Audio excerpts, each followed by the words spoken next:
Une poignée de main historique. Le ministre israélien des Affaires étrangères Eli Cohen a rencontré ce mercredi à Jérusalem son homologue azéri Jayon Beiramov, venu spécialement pour inaugurer l'ambassade d'Azerbaïdjan à Tel Aviv.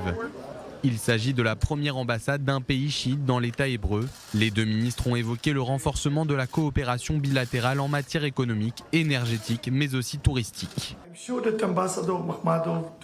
Je suis certain que l'arrivée de l'ambassadeur d'Azerbaïdjan constituera un pont significatif qui renforcera les relations entre nos gouvernements et les nations. L'Azerbaïdjan est un partenaire stratégique d'Israël. Nous coopérons étroitement sur de nombreux sujets, comprenant la sécurité nationale, l'énergie et le tourisme. Aujourd'hui, nous échangeons des points de vue sur cette coopération. Nous pensons qu'elle aura un impact positif sur la paix et la stabilité dans la région et contribuera à renforcer les liens bilatéraux qui unissent nos pays. Israël et l'Azerbaïdjan entretiennent des relations étroites depuis le début des années 90.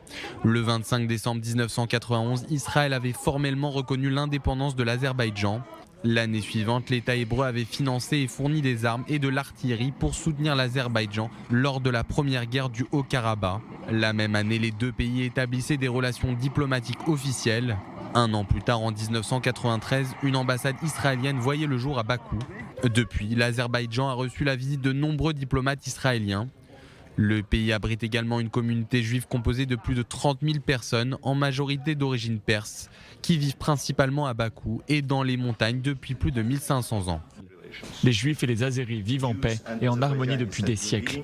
La communauté juive qui vit en Azérie est active et représentée dans le pays par ses synagogues, ses écoles et ses centres culturels. Sur le front diplomatique, Israël et l'Azerbaïdjan partagent la même inquiétude. Les deux pays considèrent l'Iran comme une menace existentielle. Nous devons travailler ensemble pour empêcher l'Iran d'obtenir des capacités nucléaires. La façon d'y parvenir est d'utiliser des outils politiques et économiques et en même temps d'établir une menace militaire crédible. Eli Cohen a indiqué qu'il se rendrait dans la capitale azérie le mois prochain pour une visite officielle.